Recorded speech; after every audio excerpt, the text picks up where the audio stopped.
a video a while back about the Cadillac ELR, and I find it so funny that I was absolutely right that it was going to fail, simply because it was pretty obvious to anybody who's ever purchased a car before.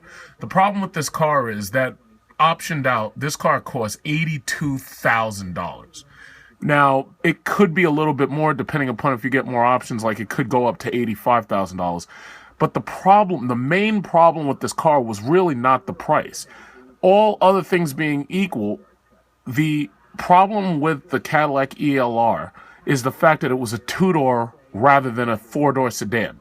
Had GM just been smart and taken the Cadillac CTS and offered a plug-in hybrid version of it, and taken the Chevy Malibu, a car that's actually spacious for most people or small families, and made a plug-in hybrid version of it, or taken the Impala and made a plug-in hybrid version of it, what you'd be getting is a known quantity car which gives you a certain level of interior space, a certain level of interior quality, and expands on that by now adding a lithium-ion battery and an EV motor capable of taking you maybe 100 miles. I mean, I doubt they'd be able to get 200 miles.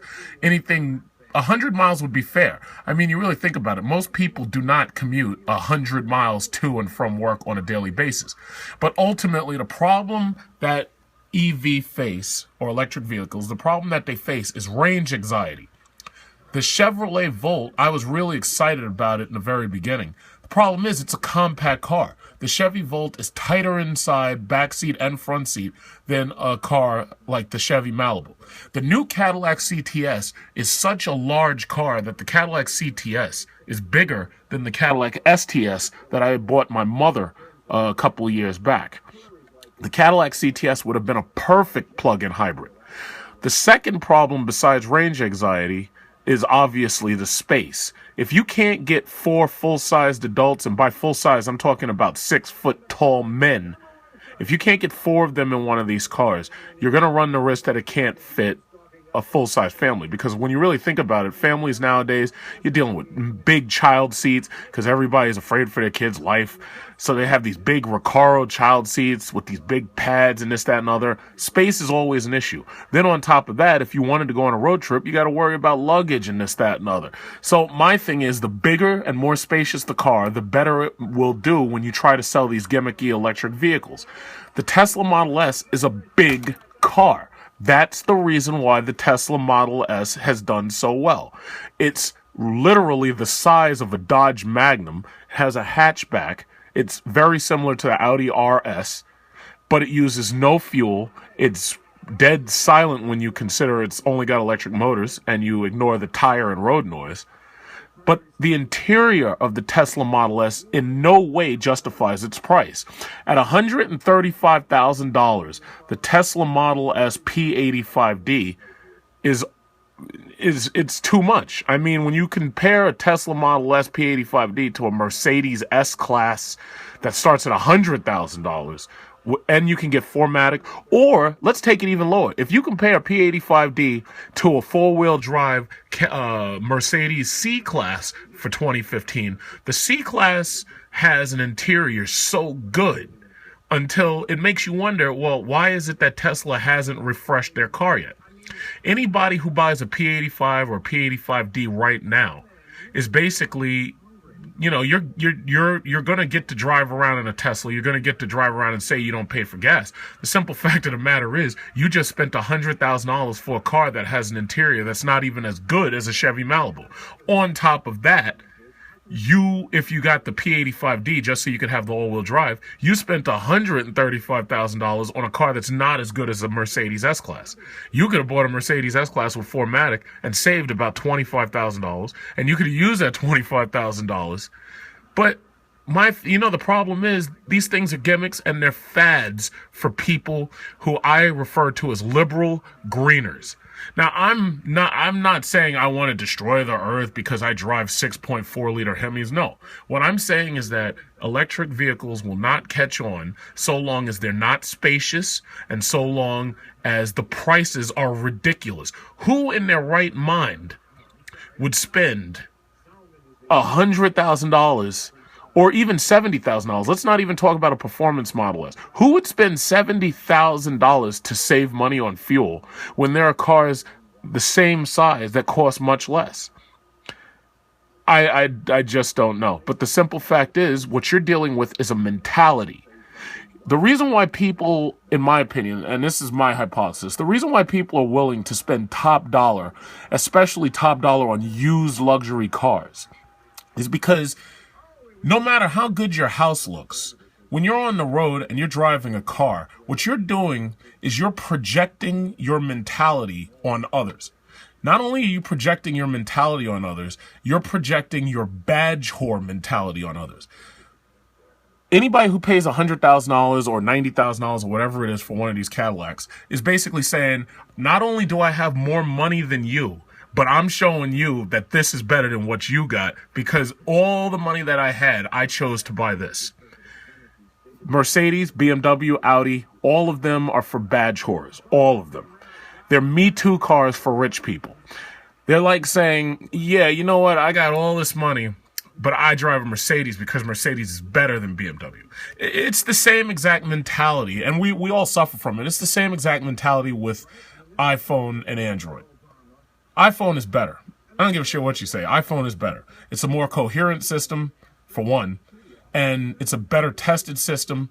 Samsung, they will throw features into their devices left and right just to get you to look at them and say, oh, yeah, well, iPhone's got 4 megapixels? Well, guess what, bitches? We got 6. You know, it's a fuck iPhone phone. And Samsung's not the only one. I mean, there's LG, and then on top of that, there's Sony, and there's a bunch of others not worth naming. But the simple fact is, iPhone stands on its own, and sales figures show that anybody with the money is going to go after the iPhone. There have been big, huge phones for a long time, 6-inch screens and bigger. Nobody gave a fuck. The LG Flex, nobody gave a fuck. I have never seen an advertisement for the LG Flex. And if I ever did, I probably didn't really notice it. But what you're doing is you're projecting your mentality on others. That's what you're doing. And that's the reason why people want these luxury cars, and they're willing to spend so much money on luxury cars. Electric vehicles work the exact same way. South Park did an episode about the smugness of people driving Priuses and then talking down other people. Oh, well, what are you doing to save the environment, man? Well, considering the Earth has been through plate tectonics, asteroid bombardment, and all types of natural disasters that would have wiped humanity off the face of the Earth billions of years ago in its 4.6 billion years, well, considering that, I think the Earth is doing just fine. And don't listen to these bullshitters who lie to you and tell you that this is the hottest year on record. First of all, we've only been doing satellite data for less than 100 years. And on top of that, humanity hasn't even been able to put together enough climate data considering the fact that Earth is always changing. I don't know if any of you idiots realize this, but Earth used to be one continent called Pangaea, and we actually have proof of that thanks to German weather scientist Alfred Wegener. But most of you probably don't know anything about him because most of you have failed earth science or failed physics or failed geology. Most of you don't know anything about this. As far as EVs go, they rely on your ignorance in order to sell these things. Rich people, when they buy devices like this, when they buy these cars, what they're buying is they're buying into this green mentality. Now, there's nothing wrong with the green mentality. I'm not saying there's something wrong with it. I'm just saying it doesn't make any sense spending $90,000 to attempt to save money on gas. The Lexus LS600 hybrid failed. Why? Because it was $140,000, wherein you could have simply bought a regular Lexus for $60,000 or $70,000.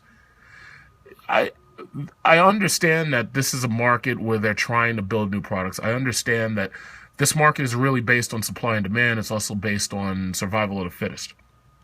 Basically, if people will like a product enough, it will survive. The Tesla Model S, I like it. I hope they improve the interior. In fact, if Tesla was smart, they'd rip the interior out of a Mercedes C-Class just like they did for the drive transmission stalk, the buttons on the doors, and some of the other parts of the car that they got out of Mercedes. If I was them, I'd just take the Mercedes C-Class interior, spray paint a big Tesla logo on it, and you'd have a great interior, and then I'd have almost no complaints about the car besides the range anxiety. What they want you to do is they want you to pay more and accept less. And I'm simply not willing to do that. I'm just not willing to do that. You know, I enjoy driving, what I drive, when I drive it. I've got cars I don't even talk about, because the thing about it is rich people do not finance this stuff. Rich people lease this stuff. They lease it 2 years, 3 years, 4 years, whatever it is, and they completely avoid all of the warranties. They completely avoid all of the maintenance fees. For all you people out there breaking your backs to afford used BMWs, understand something.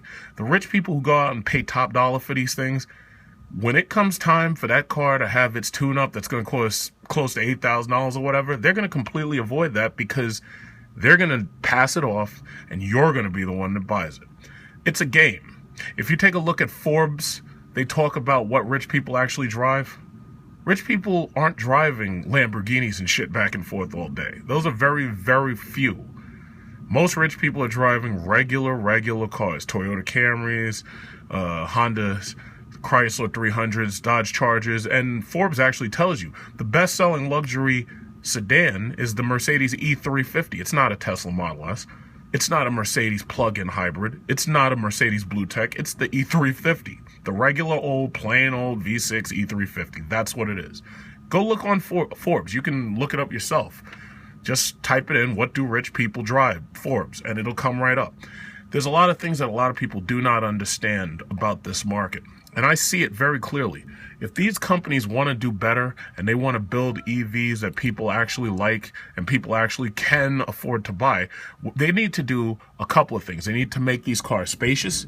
They need to make it plug-in hybrid up until we get battery technology to do better than plug-in hybrid that could get us 300 miles per charge and that don't take 8 hours to charge or 4 hours to charge, things that we could charge overnight. On top of that, they need to bring special financing forward where someone can keep one of these cars financed at a reasonable fee for longer than 6 years. A 6-year payment, for instance, on a $50,000 car comes out to somewhere around $700 a month. But these EVs, especially this Cadillac ELR, cost way more than that. So what you end up seeing is rich people leasing these cars. When they lease the car, they're basically paying for roughly half of its value. So an $82,000 car becomes a $41,000 car, the ELR I'm talking about, and they just pay on the $41,000. And then as soon as it comes time to drop that car back at Cadillac, they just drop the car back at Cadillac, and then some other poor schmuck gets it. Now, the thing about EVs that is different than regular cars, like, for instance, a Tesla Model S versus, say, a Cadillac ELR, the thing that is different is the fact that a pure EV has fewer parts and less maintenance than a hybrid, because the hybrid has more parts. A plug-in hybrid obviously has more parts because it has an engine, and it has an electric motor, and it has regenerative brakes, etc., etc. So we have heard that there's been some drive system failures in Teslas, and Tesla, because they don't want any negative media whatsoever, they take those cars right back, they lend you another Tesla, and then they fix their car as quickly as they can, and they get that back to you. Most of the people who buy those cars, EVs and hybrids, are emotionally invested in these cars. Therefore, even if something goes wrong, they're not going to say anything about it. They just want it quietly fixed, and they just don't want to deal with the hassle, but they want it done quietly. For a mother who's taking their kids to school every day in one of these things, any problem is too much of a problem. So all I'm saying is this: Cadillac ELR failed. It deserved to fail. Cadillac should have made this a 4-door car, an electric CTS. It would have done so much better. So I don't know why the professionals claim it failed. I mean, most people agree it's because of the price tag, but I would argue that even at $82,000, a 4-door plug-in CTS would have sold better than a 2-door ELR. That's my argument.